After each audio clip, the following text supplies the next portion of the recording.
योगी जी को पीएम बनना 2024 में बहुत जरूरी है। ना सरकार बनेगी बीजेपी की नहीं। राहुल गांधी को 10 साल और लगाने पड़ेंगे। उसके बाद वो बीजेपी के किसी भी एक सांसद के बराबर पहुंचेंगे। समस्त भारतवासियों के दिलों में मोदी है। सबसे ज्यादा मुस्लिम विरोधी लोग जो थे वो कांग्रेस वाले थे और कांग्रेस के लोग। बिल्कुल एक बार मोदी जी फिर से प्रधानमंत्री बने और देश की जैसे अभी तक 10 साल सेवा करी है उसी तरह से फिर से सेवा का मौका मोदी जी को ही देना चाहते हैं। नमस्कार जी, क्या नाम है आपका? मुन्ना सनवेर खान। खान साहब कहाँ के रहने वाले हैं आप?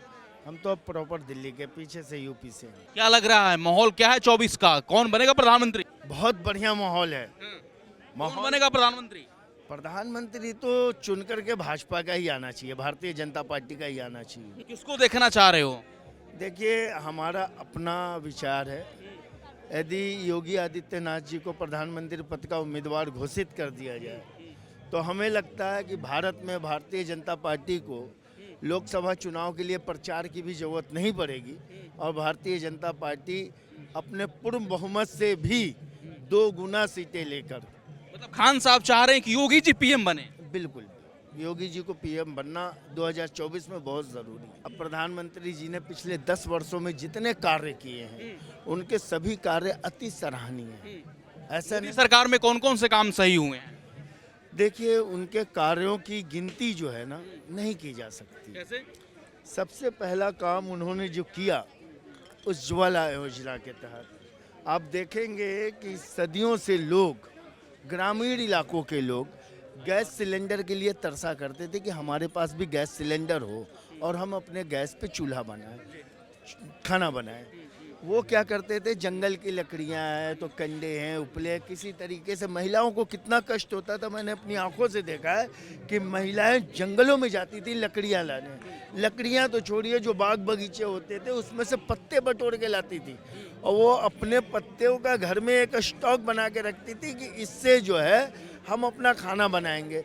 और उस पत्तों के धुएं से वो बेचारी उन धुओं को, लकड़ियों को फूंक फूंक करके उन महिलाओं ने अपनी आंखें खराब कर ली। उनके कई महिलाएं ऐसी थी जिनको सांस की बीमारियां हो गई।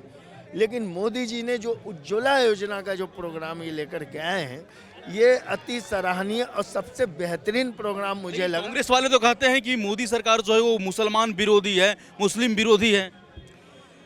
सबसे पहले मैं आपको बता दूं कि इस देश के अंदर सबसे ज्यादा मुस्लिम विरोधी लोग जो थे वो कांग्रेस वाले थे और कांग्रेस के लोग। समस्त भारतवासियों के दिलों में मोदी है। किसको प्रधानमंत्री देखना चाह रहे मेरे हैं? जैसा युवा तो मोदी को ही चाह रहा है मोदी जी को चाह रहा कि है। हाँ बिल्कुल एक बार मोदी जी फिर से प्रधानमंत्री बने और देश की जैसे अभी तक 10 साल सेवा करी है उसी तरह से फिर से सेवा का मौका मोदी जी को ही देना चाहते हैं। मोदी जी को क्यों देना चाहिए, क्या कारण है भाई? मोदी जी ने जो हमारे लिए किया हुआ है, पूरा देश का जिस तरह से विकास किया हुआ है, रोड देख लो आजकल, जहाँ भी पहले यूपी में हम जब जाते थे दिल्ली से तो कम से कम 10-10, 12-12 घंटे लगते थे मैनपुरी पहुँचने में, आज हम अपनी गाड़ी से सिर्फ 4 घंटे में पहुँचते हैं।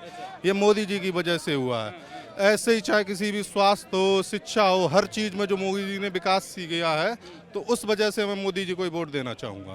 क्या राहुल गांधी को विकल्प नहीं देख रहे हैं प्रधानमंत्री के लिए? राहुल गांधी को बहुत कुछ सीखना पड़ेगा। अभी कम से कम राहुल गांधी को 10 साल और लगाने पड़ेंगे। उसके बाद वो बीजेपी के किसी भी एक सांसद के बराबर पहुंचेंगे। प्रधानमंत्री किसको देखना चाह रही है? मोदी जी को। मोदी जी को क्यों देखना चाह रही है, क्या कारण है? उनके काम बहुत अच्छे हैं। अभी तो फिलहाल मोदी को पसंद करते हैं। मोदी जी आपके हिसाब से देश का अगला प्रधानमंत्री? भाई मोदी जी भी हो सकते हैं, नितिन गडकरी भी हो सकते हैं और ये यूपी के जो हैं बाबा भी हो सकते हैं, कोई भी हो सकता है। लेकिन जो है ना सरकार बनेगी बीजेपी की नहीं, बीजेपी गठबंधन जो आज कांग्रेस के साथ है, ये कल जो है ना गठबंधन टूटेगा और ये बीजेपी के साथ होंगे। प्रधानमंत्री के रूप में हम राहुल गांधी जी को देखना चाहते हैं और मुझे लगता है इन्होंने अच्छा कमबैक किया है। राहुल गांधी जी को क्यों देखना चाह रहे हैं, कोई विशेष कारण? विशेष कारण ये है कि वर्तमान सरकार 10 साल से जो है वो कार्यरत है अपने देश पर हमारा देश तरक्की कर रहा है, लेकिन जो तरक्की हो रही है वो रोजगार विहीन तरक्की की तरफ हम बढ़ रहे हैं।